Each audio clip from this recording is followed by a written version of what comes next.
Właściwie od zawsze z wielkim zdziwieniem patrzyłam na świąteczne papiery ryżowe, które miały kwadratowe albo prostokątne obrazki.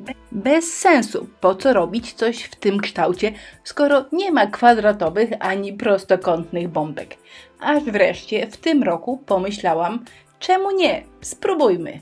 I powiem Wam, że poszłam nawet o krok dalej, bo po pierwsze zamówiłam do naszego sklepu prostokątne bombki, a po drugie zrobiłam z nich fajny zestaw, który zawiera bombki, specjalną tasiemkę do farbowania oraz 2 rozmiary koralików. W dzisiejszym filmie chciałam siebie, ale także Was przekonać, że prostokątne bombki są świetne, że one po prostu wymiatają i warto coś fajnego z nich zrobić. Na dobry początek moja pierwsza propozycja. Mam nadzieję, że się Wam spodoba, ale zapraszam do wspólnej zabawy. Zapraszam do zestawu, który można kupić w naszym sklepie i zaproponowania swojej pięknej wersji prostokątnych bombek. I oczywiście bombek nie robimy do szuflady, nie robimy tylko dla rodziny. Robimy po to, żeby się nimi pochwalić i innych zainspirować, czyli bombki należy zrobić, następnie to cudo sfotografować, a potem zdjęcia wrzucić na naszą grupę na Facebooku, która oczywiście wszyscy wiedzą, nazywa się Inspirello i Przyjaciele.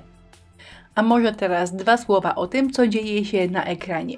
Bombki pomalowałam na biało farbą akrylową, a następnie przykleiłam papier ryżowy. Polakierowałam lakierem akrylowym matowym i dopiero teraz zabiorę się za cieniowanie brzegów. Ja zawsze, absolutnie zawsze lakieruję przed cieniowaniem i domalowywaniem czegokolwiek, bo bez lakierowania zdarzyło mi się zrobić naprawdę brzydkie plamy, które jakoś wsiąkały w papier i nie dało się ich usunąć.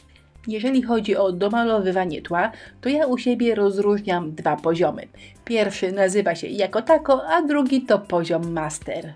I wbrew pozorom te poziomy dobieram do mojej pracy po gruntownym przemyśleniu tematu. Nie lubię się przemęczać, uważam, że lepsze jest wrogiem dobrego. Dlatego w tej pracy prezentuję Wam poziom jako tako. I już spieszę z wyjaśnieniem, dlaczego uważam, że on jest tutaj wystarczający. Ponieważ tło, które dorabiam, będzie jeszcze ozdabiane. Będą jeszcze na nim chlapy, będą jeszcze domalowywane i doklejane gwiazdki, więc nawet jeżeli tło jest marnej jakości, to tego nie będzie widać. To wszystko się ładnie zlepi w całość. Gdy tło jest już gotowe, dorabiam jeszcze cieniowanie brzegów.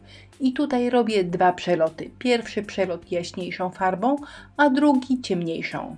I naprawdę to robi robotę, bo dzięki 2 przelotom uzyskujemy ładniejszą głębię. Obrazki, które wybrałam, są śliczne, klimatyczne, ale jednocześnie bardzo stonowane, więc wzięłam białą farbę i delikatnie dorabiam jaśniejsze punkty. To może być śnieg albo jakieś rozbłyski, nieważne, warto dodać troszkę białego, żeby obrazki zrobiły się ciekawsze. Jeżeli tło zrobiłam na poziomie jako tako, to muszę poczekać aż wyschnie, a następnie wziąć się do dalszej roboty. Czyli poziom jako tako podciągnąć na wyższy level dzięki różnym upiększeniom i dodatkom. Obrazki pochlapałam delikatnie białą farbą, bo takie chlapy wyglądają jak zamiecie i zawieje śnieżne. Generalnie pięknie. Następnie polakierowałam lakierem błyszczącym i posypałam brokatem. Lakier schnie kilka godzin, więc w tym czasie mogę przygotować kilka ozdobników. Po pierwsze pomaluję koraliki na kilka kolorów, które pasują do obrazków. U mnie koraliki będą białe, beżowe oraz brązowe.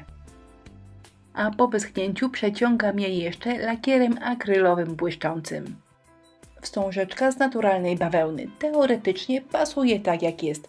Mogłabym z nią nic nie robić, tylko dowiązać, ale lubię pobajerować, lubię pomalować, no więc jedziemy. Przecinam ją wzdłuż, bo wydaje mi się, że jest troszkę za szeroka. Następnie palcami naciągam, a teraz będę farbowała. Wystarczy woda, odrobinę wody i do tego należy dodać farby akrylowej. Możecie oczywiście taki kolor namieszać, który uważacie za najpiękniejszy i najbardziej pasujący do Waszej pracy. Chwilę moczę w kolorowej wodzie, a potem delikatnie odciskam w ręczniku, nie za mocno, bo nie o to chodzi, żeby całą farbę wycisnąć. Następnie suszę, a potem tada, piękna wstążeczka vintage gotowa. Wystarczy ją przewlec przez dziurki w bombkach, przez dziurki w koralikach i ona naprawdę robi robotę.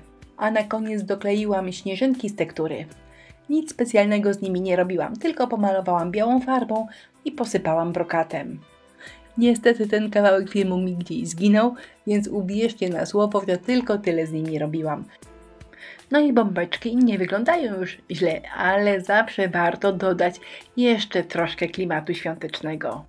Generalnie nic specjalnego, po prostu trzeba przejrzeć starą szufladę, wyciągnąć wszystko co pasuje, przykleić i bombeczki prostokątne prezentują się tak. Z klimatem świątecznym u góry z tej strony i z drugiej troszkę prostsza wersja.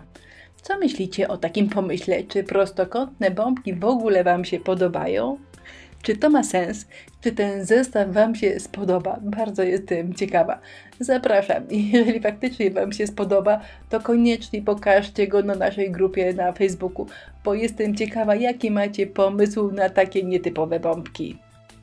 No a ja już kończę i jak zwykle przypominam, że lista wszystkich artykułów, których używałam w filmie, znajduje się w opisie wideo. Zostawiam Was jeszcze na chwilę z moimi bombeczkami, ale zapraszam za tydzień w niedzielę na kolejny film od 9 rano z herbatą, kawą, z czym wolicie. Do zobaczenia.